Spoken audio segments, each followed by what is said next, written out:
founder of Bravely Go, a feminist financial education company. Let's please welcome to our Creative Mornings stage to share the intersection of promise and creativity with us, Kara Perez. Hi, Kara. Hi everyone. Good morning. Thank you for having me. I'm very excited to be here. My money dress and I are very excited. It goes all the way to the floor in case you were wondering.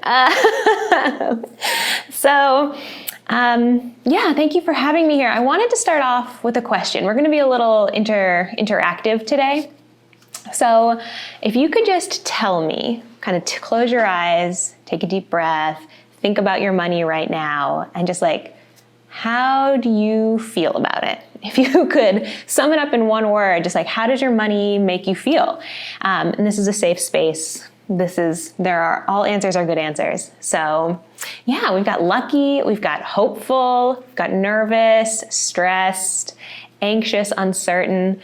I'll tell you all that I ask this question a lot. I use it a lot with my coaching clients, with my online events, and probably the number one answer I hear is stress or anxious, sometimes fear. So I just want you to know that if you're dropping something that maybe feels less than awesome in the chat, you are not alone.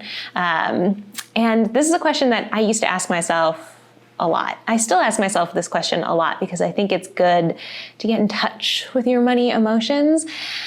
But for me, for a long time, money was my personal Regina George. It was ruining my life. It was just absolutely roaming the halls, ruining my life. And I grew up in a narrative that I took with me for a really long time. So let's flash back to the mid-90s. It's Massachusetts. It's actually chilly there in January. And I grew up in a single parent household with 2 siblings. And we did not have a lot of money. For about 6 years, we were on food stamps. And money was very tight. Beyond that, anytime we wanted something, usually the answer was no. No, we can't go to Disney World. No, we can't get that type of cereal, put it back. No, you can't shop at Abercrombie. And for all of my other millennials, do you remember the power of an Abercrombie outfit in middle school? It ruled my school. If you had Abercrombie, you were cool. Maybe American Eagle you could slide by with, but not having Abercrombie, I was like, damn, it hurt. And this created this narrative in my mindset of money is hard. Money is something I don't have, therefore I will never have, and why worry about it? Let's just kind of put money in a box, accept that it's shitty, and move on. Did anyone else maybe grow up with something like that or feel that kind of way? Yeah, I'm seeing we've got some Abercrombie. Why was it so expensive back in the day? Oh my God, why was it so expensive back in the day? Yeah, someone says major scarcity mindset. That's exactly it. And I don't blame certainly my mother or anyone that I grew up with for this. It was difficult at times, and it's easier to say no from a place of well-meaning. No, we can't spend this money here because we're going to spend it here. But what we don't always realize is what these repeated actions, what these repeated feelings mean for us for the long term. So not having money is one thing, but not understanding money is another thing. There's a Kanye West quote, which Kanye is one of my problematic faves, that says, having money is not everything, not having it is. And I think about that every day. That is written on my heart, frankly. And it's so true. You can be broke and be financially literate, right? You can be totally aware of how our systems work and not have very much money. But on the flip side, you can have a ton of money and not really understand how to use it or how our world operates. And fundamentally, if you do not know how money works, if you do not know how to use money as a tool, if you don't understand how our financial systems operate and how you are a part of that, then you are financially vulnerable. You are in a position to be taken advantage of. And that could be anything from going to get a new car, you go down to the dealership and you don't know that your credit score is a tool that you can use to negotiate a lower interest rate, which means you pay $10,000 more in interest over the life of your loan. Or it might be that you don't really know how to bring up the money conversation. Like you don't show up at events in a dress with money all over it and people are like, did you want to talk about money? That happens to me a lot. But if you don't know how to start the conversation, you might never bring it up with your coworkers and you might never realize you're paid $10,000 less than someone doing the exact same job. Or even going further, just having conversations with yourself. If you don't understand, I'm here, but I want to be here, and I don't know how to bridge that gap, then you're probably not going to make very much movement bridging that gap. So it comes down to understanding that money is a tool, right? But beyond that, money really is a promise.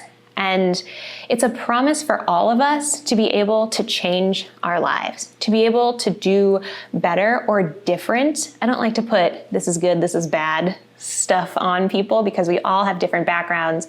We all have different goals. We all have different priorities. But if you know there's something you want to change about your life, money really is a promise to create that change. So if I may take you once again back on a journey. This time we're not going to go back to my childhood. We're going to go back to 2014, right here in Austin, Texas. So 2014, I was 26 years old, and 26-year-old Kara was, she was a lot in a lot of ways. And she was also kind of doing the most, as the kids would say now. And one of the things that Kara was, I'm going to refer to myself in the third person, is chronically underemployed. In 2014, so I graduated college in 2011, and in 2014, I was working very part-time as a caterer and very, very, very part-time as a lacrosse coach. That lacrosse coach section was really just like February through May, and then I would cater the rest of the year. And as you can imagine, not incredibly lucrative, and left me with a lot of free time, which began to get filled with my own thoughts. And what that meant for me was feeling a lot like Jon Snow. You just look around and you're like, I know nothing. And not only do I know nothing, I'm stuck on top of this wall and I can't go back to Winterfell because my stepmom hates me. But I also can't go forward because the wildlings will kill me. And I'm just stuck on this wall. Like, raise your digital hand if you've ever had a Jon Snow moment around your money. I think most of us have. So, move on to my next slide here. I felt like in 2014, I was careening. I was living in this house with 3 roommates, all of whom I loved dearly, but working so little and having so much free time on my hand, I was able to really see the differences in our lives. All 3 of my roommates, fabulous people, we are still very close to this day, but came from much wealthier families than I did, which meant a couple of things, just in practical terms. One, they didn't have student loans, so they just didn't have this extra bill that they had to pay. And 2, their parents were an active part of their financial lives. Some of their parents gave them money, some of them were able to buy them cars, so they didn't have a car payment, and none of this was true for me. And frankly, I was jealous. Like, who wouldn't be? I was a little jealous, but I also was able to notice, wow, my friends, my roommates live in this financial world that I don't live in. They live in a financial world of security where there is always enough. And I'm kind of like bashing around month to month, hobbling together this catering gig and this lacrosse gig and trying not to spend too much money so that I know I can pay rent next month. And I want to be clear, I was never poor. I was always just broke. I always paid my rent. I was always able to put food on the table, but it was very precarious and it was very stressful. And so money became an obsession. And I was obsessed with trying to figure out, how do I get from here to there? Like, what is it about me that is making this so hard? Am I actually a fool? Like, I went to college, I got this degree, I'm not using it. Was that a huge mistake? Not only am I not using it, I'm paying for it $400 a month, and it's stressing me out. I'm watching all my friends do cool things like travel or work really cool jobs or get promoted, and I can't even find a full-time job. Like, they must be smarter than I am. They must be better than I am. Because when I look at the facts of my life, I don't like what I am seeing. I don't like what I'm experiencing, but I feel kind of helpless to change it. I felt very much so caught up. Money was in charge, or my lack of money was in charge, and I was just kind of flip-flopping around. And when I had graduated college, 23, I was so full of promise, and I had written all of these promises on my heart. I love setting a goal. I love working towards something. So when I graduated college, I was like, I got this. I'm going to move to LA. I'm going to become a screenwriter. By 26, I'm definitely going to have written the next Casablanca. By 27, I will definitely win an Academy Award. And by 30, Will Smith and I will be married and living a fabulous, wonderful life. That was going to happen. Like, it was facts, right? And yet, somehow, by 2014, I was here in Austin, working part-time as a caterer and spending my tons of free time on the couch watching The Sopranos on HBO that I didn't pay for, that I couldn't contribute to paying for. So it felt like I had these broken promises.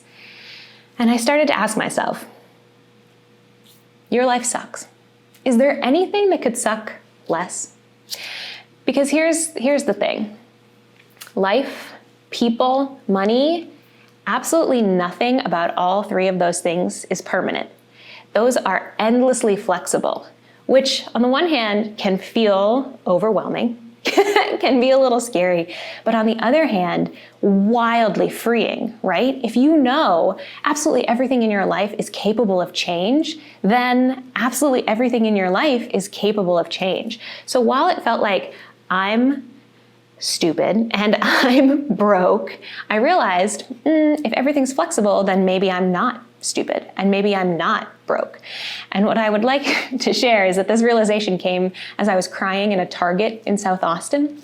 I was trying to buy a new bathing suit, and I realized this was going to take like my last $30 out of my bank account, and I just lost it in the Target and was like, what's happening?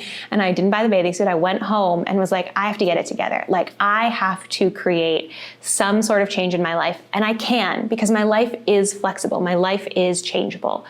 And so I came to this realization, if I have this sucky life, maybe I can change one thing about my life. Because if I can just change one thing, that's inherently less suck, right? I don't have to change everything right now, but if I can just create a little bit less suck, that's a win. That's a real big win for me. And where did my mind immediately go? My money. Because I was obsessing over how little I had, and I was so stressed about how hard it was for me to make my student loan payments. In particular, my student loan debt really, really bummed me out. It was $400 a month, and because I was working so part-time, my monthly income could fluctuate anywhere from $800 a month to $1,500 a month. So not a lot, and a $400 debt payment was a significant chunk of that. So I said to myself, okay, maybe I can work on paying off my debt faster than my timeline, faster than like the loan company's timeline, than what Navient wanted me to do. And I was like, great, now I have a starting point. From here, all things are possible. I know what I am working on. I am trying to pay off my debt. So how do I do that? And that was kind of like staring at a blank wall for a second. I was like, how do I do that? But I thought about my life. What was going on in my life? What were my circumstances? I had a ton of time. I had the most time. All I did was work on the weekends and then do nothing during the week except watch The Sopranos, which I really enjoyed. And I'm glad I got to binge watch the whole series. Okay, I have time. So that means I can pick up more work. And I became a side hustle ninja. I got on Craigslist like it was my job. Anything that I thought that I was remotely qualified for, I applied for. I would do nannying gigs. I would do social media gigs. I once found a job where I drove to a high school, got out of my car, got into a van, picked up the golf team, drove them to the golf course, drove back, got in my car, went home. I did that for 3 months. I made $1,500. And that felt like so much money to me. I was like, what? $1,500 over the course of 3 months, not as much as you would hope it would be. But anything that paid, I was there. I became a side hustle ninja, which in turn did two things for me. Yes, it increased my income, and also it gave me a sense of organization and purpose. And now I had a mission. The more I could make, the bigger debt payment I could make, which was moving me closer to my goal of sucking less. That was it. It was a very simple but very effective plan that I had going on. And what was amazing is that it felt like a renewal of my promises. Yes, my promises had changed. I wasn't going to LA. I wasn't going to win my first Oscar by 27, though I do have hopes I might still bring home an Oscar. But I had a new promise. I had a renewed hope. My promise now was I can pay off this debt.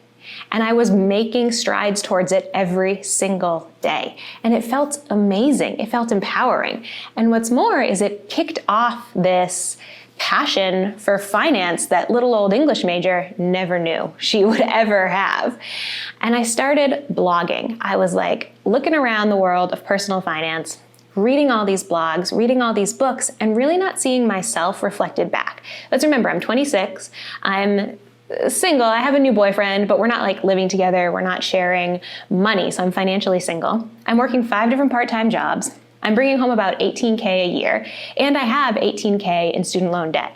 So it's a unique situation. And all of these blogs I'm reading, people are talking about paying off debt, but they're talking about doing it from, they're married or they're a teacher, or they have a 401k. I didn't even know what a 401k was yet. And so I thought, I'm going to blog about this because I'm not seeing anyone like me, but I want to share my story. And that blog developed a readership because, again, weird story, right? Like, it was a strange story. Developed a readership. I got on social media. I developed a following there. And by the time I had paid off my debt, my blog was a nice little area where I had a community of people who were invested in me that I was invested in. I had opened the world of personal finance community up to myself. Flash forward a little bit more. So we were 2014. I paid off all my debt. June 7th, 2015. What a day. I immediately went to Shangri-La over on the east side and got very drunk, and it was worth every second of that hangover. Let me tell you. And I continued to blog, but I wasn't really blogging about my debt anymore. I was just talking about frugal living. And I realized that's not exactly what I want to do. I want to help people like me, people who don't see themselves reflected in this world of personal finance. And so a new promise came to light, like, oh, could I maybe do this? Could this be a bigger part of my life? Could I turn this into the type of work that I'm doing? And it turns out I can. I sold my old blog, and that created just a little bit of startup capital for my current business, Bravely Go. And from there, opportunity after opportunity came. Promise after promise came true. And I found myself working more towards helping people like me and continuing to help myself, frankly. Paying off your debt is fabulous and wonderful, but for me, it just kind of got me to zero. I was like, oh, I'm not in the red anymore. This is awesome. And now I got to get my way up into the black. And so I continued to cater for the first 2 years of owning Bravely because I wanted to be able to invest. I wanted to be able to build up cash savings. I wasn't willing to compromise my financial health in order to be like an entrepreneur, I needed to make sure that both were happening. I was building the business and I was taking care of myself. And, pay no attention to that. And this all came about because of one target breakdown. So I wanted to say that sometimes we tell ourselves, we set goals, or we tell ourselves, I'm going to do this, and that doesn't work out for us. But that's fine, because each new day and each action that we take is a form of promise, even if we don't know it at the time. When I started my blog, I was literally, again, let me paint you a picture. I was literally lying in bed, my 3 roommates and their booze were out. I remember the TV was so loud, and I was just lying in my bed, and I thought, I'm gonna start a blog. I'm just gonna start a blog. Let's see. And you could get a free WordPress blog at the time. I don't know if you still can, but it would say like Perez.wordpress.blog. And I was like, free is great, absolutely awesome. I'm going to go with that. And that was my blog. And then I changed it from frugal to free, .wordpress.blog. And I just started writing. And I didn't know that that would be anything. I didn't know that anyone would read it. I didn't know that one day someone would pay me real American dollars for this website. But it became a promise that I fulfilled. So if you are here today thinking about your money or thinking about any other area of your life and you're feeling like Jon Snow, you're feeling like you're trapped on the wall and you're not sure how to move forward, you're not sure you want to move backwards, I want you to know that there's probably something that you're doing right now that is a promise beginning to unfold. Whatever your version of the blog is, maybe you start a blog. And then maybe that leads you to meeting someone who also has a blog, who hires you as a freelance writer, which leads you to being asked to be on your first podcast, which leads someone from NPR reaching out saying, hey, I heard you on this podcast. Do you want to come on NPR? Which leads to somebody reaching out from Creative Mornings in Austin, Texas, which means you get to wake up, put on this fabulous dress, and talk to people about what you're passionate about. All promises. You are your own promise. Thank you. That's it from me.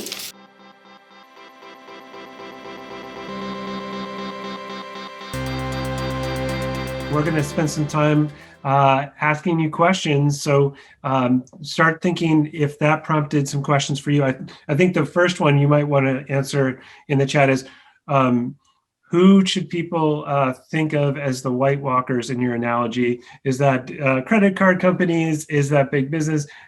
Okay, I would say the Night King really is like unchecked capitalism. If I'm being really honest, I feel like that's really the root of a lot of issues. And then kind of the White Walkers and the like whites that is that how you say that word? WIGHTS, that he creates. I would say that is things like credit card interest rates. I would say that's things like overdraft bank fees, which are really, there's a lot of these small things in our financial systems that really, really penalize people in ways that they shouldn't, and frankly makes it really hard to go from financially insecure to financially secure. Like, it's absolutely absurd that we fine people via bank fees for not having a certain amount of money in their bank.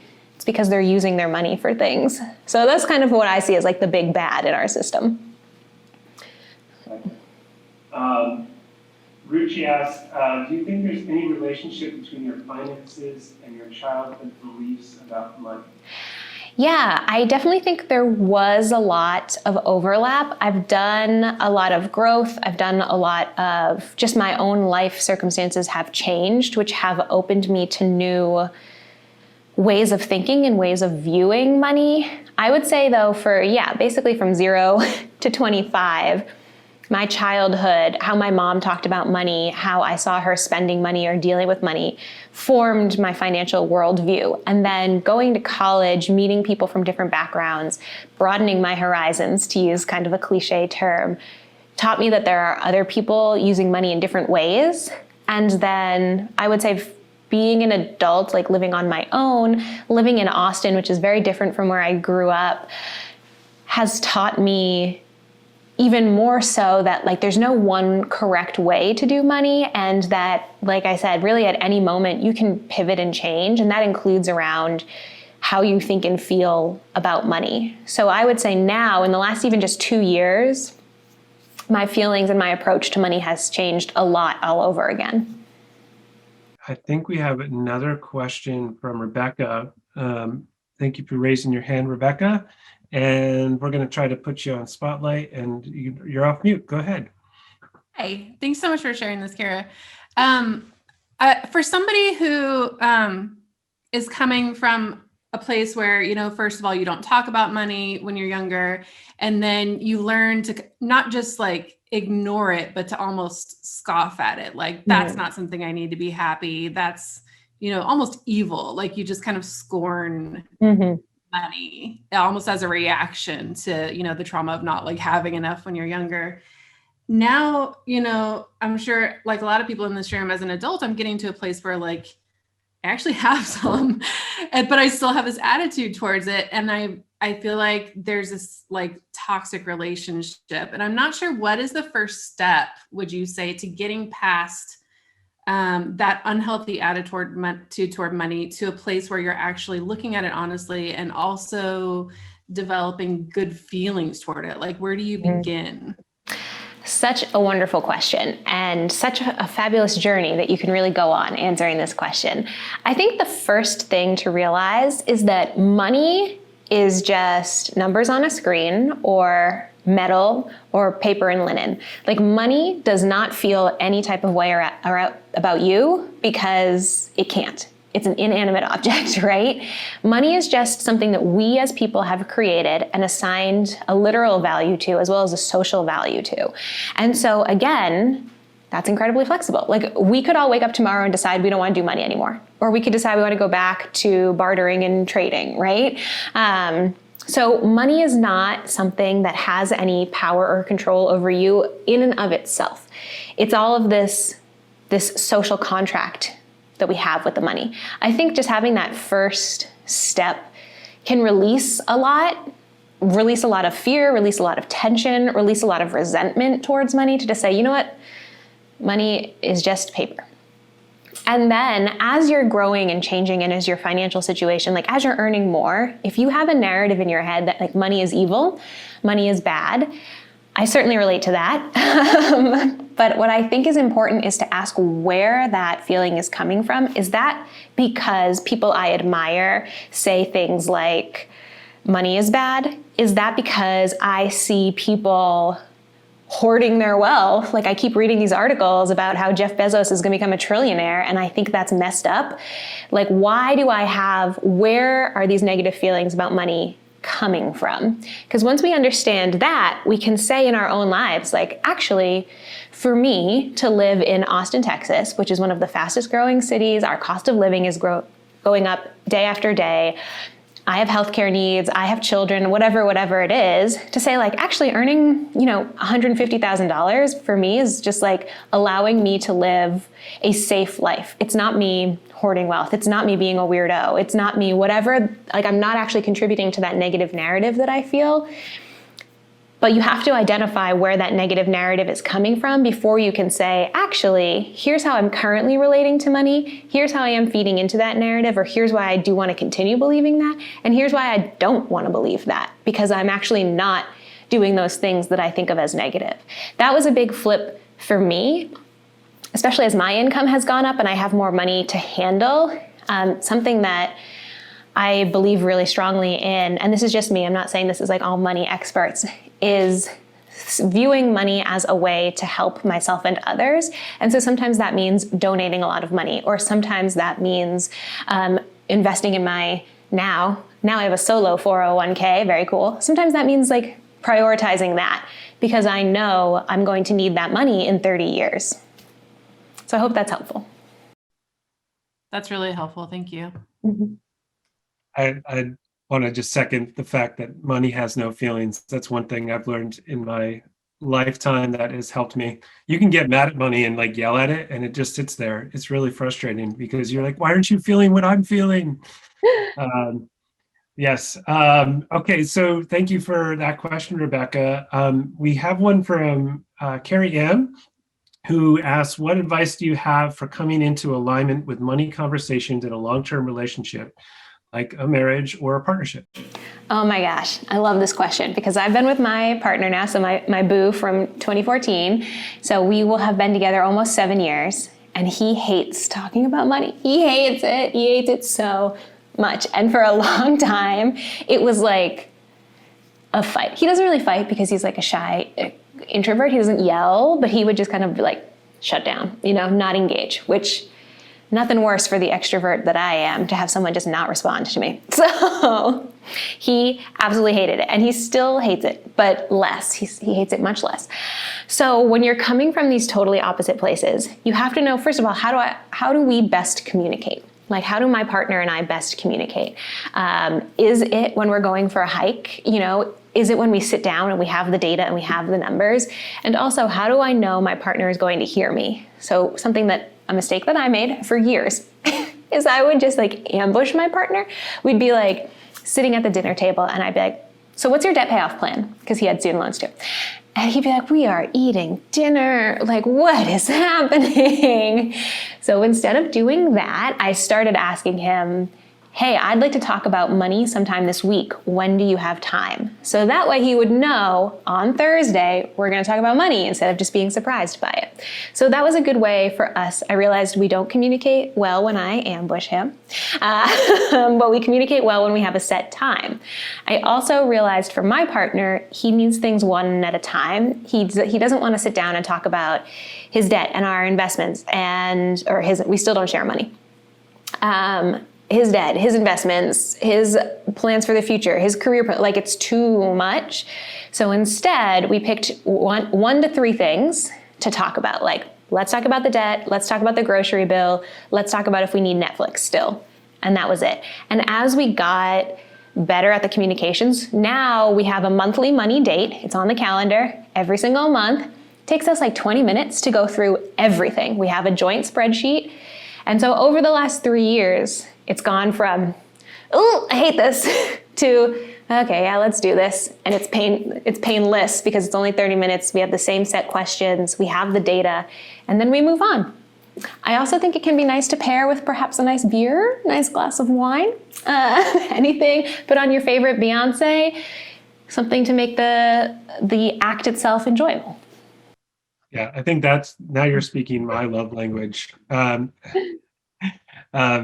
That is some sage advice and really important when thinking about relationships. No one really puts an emphasis on the money side of things, but it's a contract that you enter into. And as someone who's been happily married for a while now, it's not always the easy part of a relationship. So worth tackling. Okay, I'm going to say it's our last question for right now, but I want to let everyone know we're actually going to do something different to this morning. When we close, if you have time and you'd like to hang out for a little bit, we're going to go into random breakout rooms, and you can still talk with other neighbors about Kara's talk, about other things that it may have brought up for you, or anything else that this whole event has surfaced for you. So you don't have to go after this question. If you want to hang, we'll have a little bit more opportunity for conversation. But this question is coming from Angel and Cassette. Do you have a suggestion for any community spaces to talk about money, like a book club or maybe a buck club? Oh, okay, like a dollar club, I guess, buck club. Any spaces specific to women or people of color?